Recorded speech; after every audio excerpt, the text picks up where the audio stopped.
Son cruciales para poder entenderlos en materia constitucional.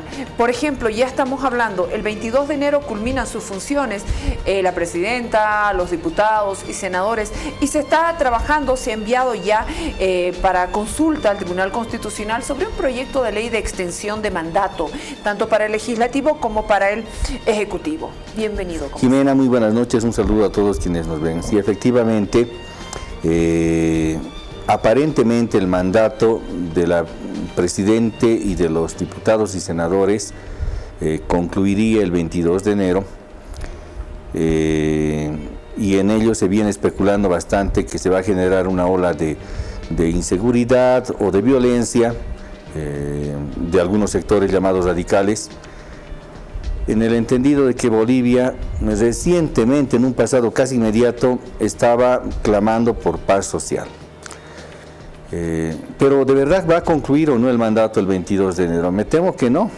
Y mira cómo es la vida, que la sentencia constitucional 84-2017, aquella que eliminaba el artículo 168 de su aplicación de la Constitución, el 168 tiene dos aspectos. Uno, el de la reelección, que ha sido pues el que ha ocasionado todo este problema. Y el otro es el plazo de mandato, 5 años, o sea, el 168. El artículo 168 tiene dos componentes, el de la reelección y el del periodo de mandato de 5 años. Pero el propio Tribunal Constitucional ha declarado la inaplicabilidad del artículo 168, por tanto no hay límite de 5 años en el mandato de la o el presidente para este momento. Entonces me dirán, pero entonces la Asamblea tiene un plazo de caducidad. Una ex autoridad universitaria lo dijo también, con mucho respeto voy a tener que disentir de eso. No, no es así. A la vez que ha declarado la inaplicabilidad del 158, entre otros artículos también ha declarado la inaplicabilidad del 156, que es el 156. Es el mandato de las y los senadores y diputados y el carácter de reelección. O sea, ha declarado también la inaplicabilidad tanto del 168 al 156, en tal virtud la Presidente puede prorrogar en la gestión según una ley, y enseguida vamos a hablar si corresponde o no interpretación. Y también los diputados y senadores, porque ya no existe el mandato del 156 vigente, y eso es lo que establece la sentencia constitucional 84, que ahora no entiendo por qué las personas que antes decían que esa sentencia preservaba derechos humanos, ahora dicen, no, hay un plazo de caducidad del 22 de enero. No, no hay plazo de caducidad. Se puede ampliar y, mira, no es necesario que se haga una consulta al Tribunal Constitucional. No, se puede emitir directamente una ley de ampliatoria. Yo sé que por precaución, tal vez por prudencia, se esté efectuando la consulta al tribunal, pero tendrán que entender también que los tiempos procesales del TCP, del Tribunal Constitucional Plurinacional, son relativamente latos, van a exigir algunos informes y el pronunciamiento mismo tiene algunos tiempos. Tal vez no nos dé el tiempo como para que el 22 de enero se cuente con la declaración constitucional con rango de sentencia constitucional. Y en ese caso, ¿qué hacer? Directamente aprobar la ley. Porque una vez aprobada la ley, esa ley es constitucional hasta que se la declare inconstitucional. A eso se llama presunción de constitucionalidad. Entonces, tal vez está faltando un poco de asesoramiento a las autoridades de uno y otro lado, pero hay que hablar con la claridad necesaria. Me dirán muchos, pero bueno, antes se decía que no se pueden ampliar los mandatos y que la Constitución es sacra. Sí lo es, y por eso justamente se debe ampliar por una razón esencial: la paz social. Entonces, estamos hablando de que la ampliación de mandatos sería la alternativa más coherente, tal vez, para garantizar un proceso electoral en un tiempo prudente y evitar ese vacío de poder. Sí, claro que sí, no puede existir vacío de poder. Se escuchaba incluso posturas de que la Presidenta del Tribunal Supremo de Justicia suma la gestión. Eso no puede ser, no está en la línea de sucesión. Pero además, repito, la paz social es muy necesaria para que los bolivianos podamos vivir en tranquilidad y no en la zozobra que hemos tenido. Recordemos bien que el mandato de la Constitución impone principios y valores, se llama ponderación. ¿Qué vamos a ponderar? Obviamente la paz sobre la letra de cualquier mandato legal, Es importante que vivamos y convivamos en paz. Esto permite la realización de las elecciones y no solamente del órgano ejecutivo a través de la presidente, sino también del legislativo a través de los legisladores. ¿Y por qué? Porque no olvidemos que somos una república. Por mandato de la Constitución, somos una república, así lo establece el artículo 11 de manera expresa, la República de Bolivia. Y como es una república, necesita un órgano ejecutivo, otro legislativo, judicial y electoral que establezcan el funcionamiento del aparato estatal. Salvador Romero en su momento aseguró que era imposible llegar al 22 de enero con un presidente o una presidenta electa. Incluso ya ahora se han establecido los plazos para el 3 de mayo. Se ha señalado, de acuerdo a la normativa vigente con relación a este tema de la ampliación o prórroga de mandato, que podría existir también la vía de la ley de emergencia, que considere la situación excepcional por una demora en las elecciones. ¿Podría ser una vía para la prórroga de mandato? Sí, pero sin llamarle necesariamente ley de emergencia, es simplemente una ley.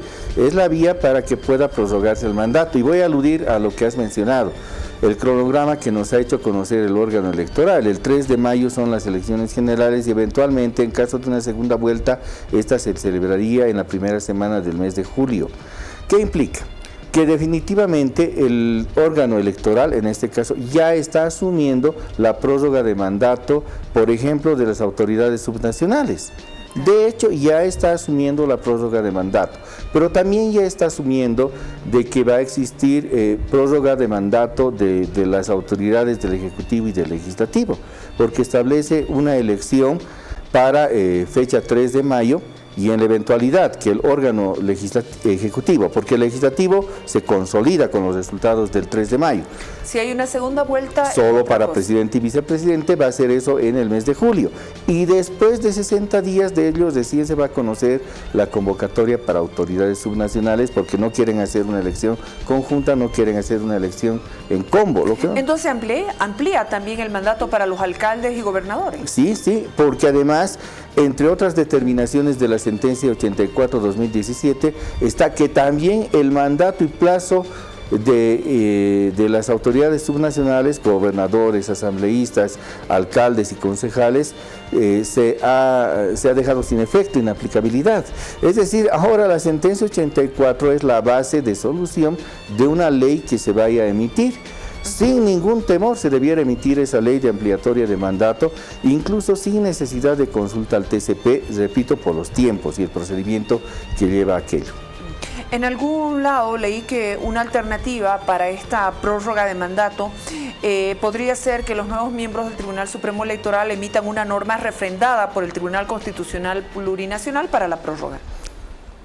Sí, pero repito, cuando hay una determinación, cualquiera sea esta, goza de la presunción de constitucionalidad. Es decir, va a ser constitucional en tanto el tribunal no declare su inconstitucionalidad. Y en estas condiciones es bastante difícil que el Tribunal Constitucional declare, por ejemplo, la vacancia de la presidencia del Estado o de las asambleístas, porque eso generaría un caos. No puede existir un caos en un sistema anárquico. Tiene que existir una autoridad gobernante, y si para ello se van a tener que prorrogar en sus funciones un tiempo más, por el espíritu de la paz social y que no exista convulsión, porque al parecer lo que se busca es convulsión, con esto de decir hay caducidad, que viene violencia. No, hay que parar cualquier atisbo siquiera de convulsión o violencia, y la forma más inteligente, por ejemplo, es que el 22 de enero continúe siendo feriado, que exista ampliatoria de mandato, que por ejemplo se ha hecho la no afectación a las siglas del MAS, no tanto porque no haya existido vulneración jurídica, porque ahí hay sí dudas y serias. Los informes de ética, Jackie, que tú los has presentado, los hemos comentado ese mismo día, son serios con el tema del fraude. Pero aparte de ello, intranquilizaría que una sigla política, que hay que reconocer es una fuerza política importante, Bolivia, no tenga participación. Si la participación no va a ser democrática, puede degenerar en otras expresiones de participación hasta violentas. Entonces, lo inteligente sí que participe, porque necesitamos paz social y elecciones.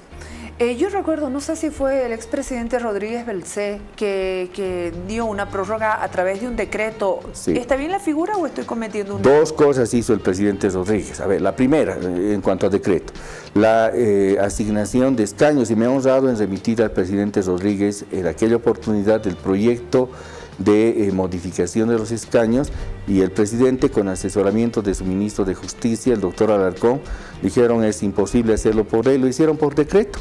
Y se celebró la elección programada originalmente para el 5 de diciembre, se la celebró para el 18 de diciembre. Y el segundo decreto que emitió el presidente es justamente sin ley alguna, con decreto, ampliar la elección programada del 5 de diciembre para que se celebre el 18 de diciembre de 2005, en que fue electo Evo Morales. O sea, no se puede cuestionar su propia elección que fue decretada por el presidente Rodríguez Belcé. Bueno, entonces estamos escuchando a Víctor Hugo Chávez, abogado constitucionalista. ¿Cuál es el mecanismo directo, primero, para garantizar la paz social a propósito de lo que es la ampliación de mandato? Porque las autoridades electas finalizan en su mandato el próximo 22 de enero. Sin embargo, ya está, creo, la consulta ante el Tribunal Constitucional Plurinacional, ¿no? Sin embargo, si es que acaso el tribunal no emitiera en plazo hasta el 22 de enero la declaración constitucional y su correspondiente notificación, queda la posibilidad de que sin temor alguno, y repito, se puede emitir esta ley que no se debe llamar de emergencia, simplemente una ley de ampliatoria de mandato en función y aplicación de la sentencia constitucional 84-2017. O sea, se va a jugar con las propias armas que antes las personas violentas tenían. Víctor Hugo, permíteme por favor conversar contigo de un tema que está hoy muy fuerte. Por ejemplo, que un señor del movimiento al socialismo esté convocando venir a la paz o que se terminó la resistencia pacífica. Estamos hablando de qué tipo de delitos.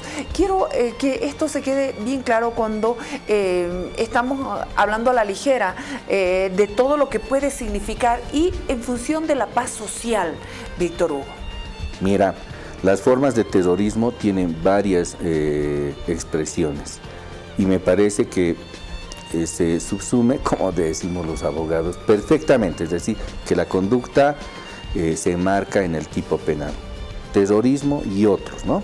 Pero básicamente atemorizar a la población de lo que ha sucedido en las semanas de noviembre de este año, escasez, violencia, muerte, bloqueos, que no se deje entrar comida a las ciudades, porque se dijo eso y casi nos matan de hambre, y de verdad, eso no puede volver a tolerarse siquiera. Esas expresiones son totalmente salidas de cualquier marco democrático, y eso me hace pensar además que quienes no quieren elecciones de verdad son ellos precisamente, y van a buscar cualquier pretexto, que se les llamó de una manera, que no quieren declarar el 22 de enero un feriado, que existe fecha de caducidad. Esas cosas no se pueden tolerar. Ahora, hay que tener también tino el cómo actuar con estas personas, porque están a la expectativa de que existe una acción y una reacción respecto a lo que hicieron. Quizá la reacción puede ser estudiar y no actuar de manera inmediata el efecto de las causas, más bien las causas que han generado esas expresiones. Tal vez la intención sea precisamente esa, generar una suerte de ser cabeza de un sector de presunta resistencia con otro objetivo. Por ejemplo, un objetivo de que se determine su candidatura presidencial. Si nosotros pensamos que solamente está direccionado a que sea una amenaza al pueblo boliviano, un efecto de terror, no solo es, también juegan otros factores de poder. Te lo digo como politólogo, que vemos un poquito más allá del escenario inmediato. Parece que tiene una doble intención esa expresión en el juego de pugna política interna que se tiene al interior del movimiento al socialismo. Bueno, el movimiento al socialismo está buscando todos los recursos políticos, los recursos legales y aquellos al margen de la ley para poder atemorizar a la gente rumbo a las elecciones. Hemos visto incluso ya que los otros sectores están amenazando con procesos de sedición para evitar más discursos de este estilo. Sí, pero precisamente esa reacción inmediata a la que me refiero, si bien está en el marco de la ley la respuesta y que podría venir con un mandamiento y cosas así, quizá ese sea el efecto que está buscando el que ha expresado aquello. ¿Para victimizarse? Claro, para victimizarse y mostrarse ante su fuerza política que él debe ser el idóneo o el iluminado que debe guiar los destinos ante ya la ausencia de Evo Morales. Además, me parece una actitud totalmente execrable la del presidente de diputados, que ha manifestado que se deba escuchar el informe del presidente, le llamó a Evo Morales. No, porque aparentemente no se habría aprobado su renuncia. Eso es falso. La renuncia es una de las formas en que cesa en su mandato. ¿Cuáles son las formas en que cesa en el mandato el presidente o la presidenta? Por fallecimiento, que es lógico. Por renuncia, sí. Por abandono o impedimento, que es el caso, incluso por sentencia condenatoria o por revocatoria de mandato, es decir, tenemos todo un abanico de variedad del por qué debe cesar un presidente en su momento. Una de las formas es la renuncia, pero las restantes, como las de abandono de funciones o impedimento, como es el caso en el 170 de la Constitución, son las que han aplicado Evo Morales y en consecuencia no le corresponde rendir ningún informe o mensaje a Bolivia el 22 de enero. Él no es presidente de Bolivia. Él ya ha dejado de ser presidente de Bolivia, tenemos una presidenta. De ser presidente, entonces, ¿qué emite un decreto supremo? No tiene la posibilidad material de serlo. Tal vez en su imaginario está pensando que es presidente. Hay personas que tienen esa psicopatología, porque ello es hasta patológico, ¿no? Enfermizo. Pero en la realidad ya no lo es, y me parece una actitud totalmente reprochable la del presidente de diputados, que se haya referido a como si fuera un presidente vigente para que emita el informe. Claro, el presidente de la Cámara de Diputados, el diputado Choque, aseguró que se van a instalar pantallas el 22 de enero donde, a decir de él, Evo Morales estaría dando su discurso o su informe. Sí, eso no corresponde ni a la Constitución, ni al mandato, ni a la realidad. ¿No? Es tanto como decir, bueno, también Gonzalo Sánchez de Lozada se fue al año y 2 meses de mandato, entonces le corresponden todavía todos los meses y años que no ha mandado, por tanto que emita su mandato o que sea considerado como presidente. Y todo el caos que podría generar este tipo de apreciaciones. Afortunadamente faltan pocos días para el 22 de enero y seguramente Bolivia tiene que reencauzarse en un rumbo democrático. Permíteme, por favor, Víctor Hugo, desde la producción una persona llamó y quieren que te manifieste la siguiente pregunta. Por favor, a la productora le voy a pedir que me la vuelva a hacer para atender este llamado de la señora. Si el Congreso no aprueba la renuncia de Evo Morales, él puede volver en cualquier momento atendiendo un llamado de una de las señoras que sigue el programa en la noche. Definitivamente no, porque repito, la renuncia del presidente es una de las formas de alejamiento, apartamiento o forma de apartarse del mandato. En el caso de Morales no se le aplicó esa causal, se le aplicó el abandono o impedimento que está en el 170. Consecuentemente, él ya ha dejado de ser presidente y por más que ingrese en territorio boliviano, él no es más presidente de Bolivia. El señor Evo Morales ha sido invitado para hablar de derechos humanos en Chile. ¿Has leído esa noticia? ¿Qué opinas sobre esto? Mira, con Chile tenemos un problema Por eso histórico. te pregunto a ti. Sí, es un tema histórico y me parece de muy mal gusto que se preferencien aspectos muy personales de gobierno y de poder antes que la causa boliviana. A decir verdad, también ha sido Evo Morales y su equipo, seguido o encabezado por Héctor Arce, David Choquehuanca, los que han ido a fracasar, a hacer la payasada en La Haya, y de eso sí que nos tienen que rendir cuentas, no tanto en lo económico, sino la responsabilidad política internacional que ha definido dejarle a Bolivia sin la posibilidad de negociar un acceso soberano al Pacífico con Chile. Un error, ese sí es un error histórico, no solo error, me parece que de eso sí tienen que generarse responsabilidades. Si Evo Morales quiere hablar de derechos humanos a Chile, debería haber reflexionado antes de ello y hablar del mar boliviano, pero ya no puede, porque lo ha perdido en La Haya. Una última consulta. En este proceso de transición que se está viviendo en Bolivia, muchos nos cuestionamos y decimos, ¿qué pasa con la justicia en Bolivia? Tenemos las autoridades judiciales electas. En algunos casos estamos viendo que no solamente estaban al servicio de un partido político, sino que estaban al servicio de un poder ejecutivo. Pero en este periodo de transición, ¿las señales de la justicia son claras o tenemos realmente que aguantarnos y esperar que haya un nuevo proceso de elección? Mira, hace unos 20, 22 años, cuando estaba recién iniciándome como abogado, le escuché a un extranjero referirse a lo siguiente. Decía, yo no le temo a la justicia boliviana, lo que le temo es a la injusticia. Y en Bolivia no tenemos justicia, tenemos un sistema de injusticia. Y este sistema perverso de injusticia que se pretendía cambiar en 14 años del anterior gobierno no se le ha tocado, sino por el contrario, se le ha robustecido en sus conceptos. Es todo una maraña del sistema judicial. No acuso a todas las autoridades, pero sí gran parte de ellas incumplen la normativa y tendrá que ser una política judicial seria la que se encare sin intereses personales. Ha tenido la oportunidad el anterior gobierno, en especial el zar de la justicia, que ha sido Héctor Arce, pues ha controlado todo el aparato estatal y ahí está el monstruito del cual ahora se quejan. Ese es el que hay que desbaratar, darle a la justicia, generar nueva justicia y ponderarla. Las autoridades, si es que no se las manipula, si es que se las deja actuar, pero además se les da cierto nivel, como por ejemplo, es hasta vergonzoso que en la ley boliviana del órgano judicial se tenga que cualquier abogado con 2 años de experiencia y es juez, o puede ser juez. Cuando en otros sistemas que tienen una justicia, pero de veras, para ser juez se necesitan canas, y no solamente canas en lo personal, sino canas también en la experiencia de tu título, de tu formación y de tu trayectoria. En Bolivia no solamente prima el tema de tu currículum, sino además te entrevistan. Supongo que te hacen pasear y conocer tus medidas, porque te entrevistan, y además te toman un examen. El examen para los postulantes al órgano judicial del 2017 tenía preguntas más o menos como las siguientes.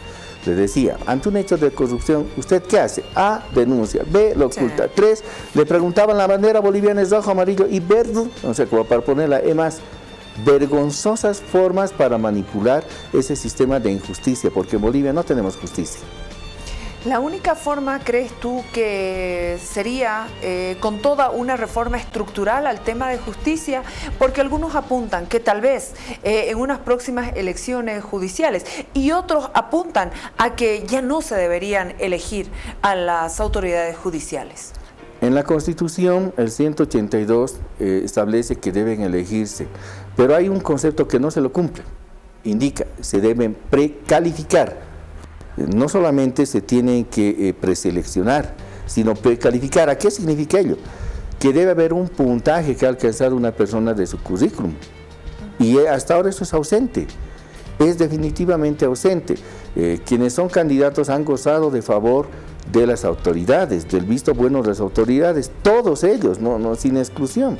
En consecuencia, ¿qué se puede suponer del andamiaje judicial cuando las autoridades jerárquicas han correspondido a ser relativamente próximos al órgano ejecutivo y principalmente a su zar de justicia, o más bien el zar de la injusticia que ha estado dominando Bolivia? Además con complejos, porque si te has percatado, todo el sistema judicial boliviano, y esto así en broma 2 semanas antes que cierren la facultad, les decía, tanto es un nivel de poca estima que tienen los del anterior gobierno, que ante cualquier consulta, mire, le dije, llaman a Zaffaroni, y estuvo Zaffaroni, o llaman a abogados españoles para que vayan a perder en La Haya. En fin, es un concepto de reforma estructural. Muchas gracias, Víctor Hugo, como siempre es un honor estar con vos. Jimena, muchas gracias a ti, un saludo nuevamente para todos quienes nos ven. Muchas gracias, Víctor Hugo Chávez, abogado constitucionalista, docente de la Universidad Mayor de San Andrés, investigador y escritor. Vámonos a la pausa, enseguida regresamos, aguárdenos unos segundos, tenemos actualidad con la noticia del mundo también.